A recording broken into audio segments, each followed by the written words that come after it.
24 جون 2021 کو مسٹر مکیش امبانی نے ایک شاندار اعلان کیا کہ ریلائنس انڈسٹریز اگلے 3 سالوں میں 75 کروڑ کی سرمایہ کاری گرین انرجی سپیس میں کریں گی۔ ٹاٹا پاور اپنی قابل تجدید توانائی کے لیے IPO پر غور کر رہی ہے اور پریس معاہدے کے بعد پہلی بار قابل تعریف روایتی ایندھن سے چلنے والے منصوبے کی سرمایہ کاری پر چھایا ہوا ہے۔ اور نہ صرف یہ بلکہ اس منصوبے میں پوری دنیا کے رہنما جن میں پریزیڈنٹ بائیڈن اور پرائم منسٹر مودی جی بھی شامل ہیں، جنہوں نے پہلے ہی بہت ایمبیشیس اہداف توانائی کے معاملے میں طے کر لیے ہیں، اور ہم ایک اور ٹیکنالوجی کے عروج کا مشاہدہ کر رہے ہیں گرین انرجی سپیس کی شکل میں، اور بالکل کسی دوسرے انقلاب کی طرح اپنے ابتدائی مراحل میں کھلنے جا رہا ہے۔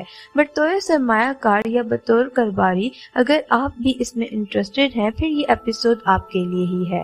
آپ اسٹاک مارکیٹ کے چھپے ہوئے جوہرات کو دیکھ سکتے ہیں جسے 99% لوگ نہیں دیکھ پاتے، اور ابتدائی نقطہ نظر سے آپ اس کے بارے میں سیکھیں گے بالکل وہی جو ہو رہا ہے۔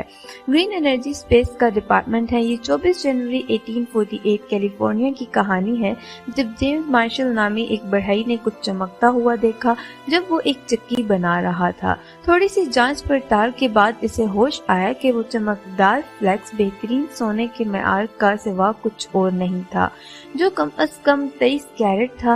لیکن جب اس نے مل کے مالک کو اطلاع دی، مالک نے سمجھا کہ یہ سونے کے کچھ ٹکڑے پڑے ہیں اور وہ مل کی تکمیل کے لیے زیادہ فکر مند تھا۔ لیکن اس دوران اس نے مزدوروں کو فارغ وقت میں سونا کھودنے کی اجازت دے دی، لیکن اسے معلوم نہیں تھا کہ اس کے بڑھئی کو کیا ملا تھا، ایک عجیب و غریب سونے کی کان جس میں 340 ٹن سے زیادہ سونا تھا۔ اور جب کارکنوں کو معلوم ہوا تو وہ اپنا سب کام چھوڑ کر سونا کھودنے لگے۔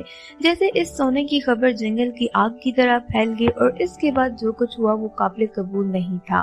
اسی کیلیفورنیا میں جو کبھی دیہاتی جگہ تھی، سونا کھودنے کے لیے 3 لاکھ سے زیادہ لوگ دوڑے چلے آئے۔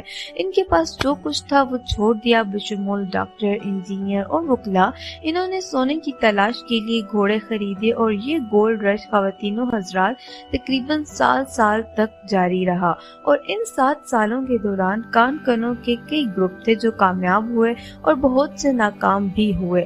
آدمی کافی مر گئے کیونکہ ان کے گھوڑے پہاڑ سے نیچے گر گئے کیونکہ وہ سونے سے لدے ہوئے تھے، جبکہ دیگر کئی حادثات میں جاں بحق ہو گئے، اور کچھ تو سونے کی لڑائی میں مارے گئے۔ لیکن اس کے باوجود اس گولڈ رش کے دوران سینکڑوں لوگ جو امیر ہو گئے۔ گولڈ رش کے دوران امیر ہونے والے لوگوں کا خاص گروپ جو حقیقی فاتح تھا، جو کبھی سونے کی کان میں نہیں گئے اور نہ ہی در حقیقت انہوں نے سونے کا ایک ٹکڑا بھی حاصل کیا۔ پھر سوال یہ ہے کہ یہ لوگ امیر کیسے ہوئے؟ جیسا کہ یہ پتہ چلتا ہے کہ لوگوں کا یہ گروپ جس کے بارے میں بات ہو رہی ہے وہ کاروباری تھے، جنہوں نے سونے کے لیے جانے کے بجائے ایسے کاروبار بنائے جو سونے کے کان کنوں کی ضروریات کو پورا کریں۔ سونے کے کان میں جانے کے بجائے یہ لوگ بیلچے اور گھوڑے سونے کے کان کنوں کو فروخت کرتے تھے۔ انہوں نے ان اشیاء کو اصل قیمت سے 50 گنا زیادہ پر فروخت کیا کیونکہ ڈیمانڈ بہت زیادہ تھی۔ انہوں نے امریکہ میں کچھ کامیاب کمپنیوں کو جس کا سونے کی کان سے کوئی تعلق نہیں تھا بنایا۔ مثال کے طور پر 1853 میں یعنی سونے کے رش کے 5 سال بعد شروع ہوا ایک جرمن امریکی تاجر سمجھ گیا کہ اگرچہ گھوڑے بیچنے والے بہت تھے، لباس بنانے والا کوئی نہیں تھا جو بنا سکتا، خاص طور پر کان کنوں کے لیے ناہموار لباس۔ چنانچہ اس نے کان کنوں کے لیے ایک ناہموار لباس بنانا شروع کیا، اور یہ شخص کوئی اور نہیں بلکہ لیوی اسٹراؤس تھا۔ اور ناہموار لباس جو اس نے ڈیزائن کیا تھا جینز پینٹ تھی، جس نے پھر امریکی فیشن کو ہمیشہ کے لیے بنیاد رکھی۔ نیو یارک کے ایک اور قصاب نے ایک دن پیدل چلنے کا فیصلہ کیا۔ آخرکار اس نے گوشت کی مارکیٹ کھول دی، بھوکے کان کنوں کو کھانا پیش کرنے کے لیے، اور بعد میں وہ منافع کو ایک گوشت قائم کرنے کے لیے ملواکی پروسیسنگ پلانٹ تک لے گیا۔ یہ آدمی کوئی اور نہیں بلکہ فلپ آرمر تھا، اور اس نے جس کمپنی کی بنیاد رکھی وہ آرمر پیکیجنگ گوشت کمپنی تھی، جو امریکہ کے سب سے بڑے گوشت پیکیجنگ فرم میں سے ایک بن گیا۔ کچھ لوگ ایک قدم پیچھے ہٹتے ہیں، اور اسٹاک مارکیٹ کاروباری دنیا میں ہر بار یہی ہوتا ہے۔ اور حیرت کی بات یہ ہے جب آٹو موبائل انقلاب شروع ہوا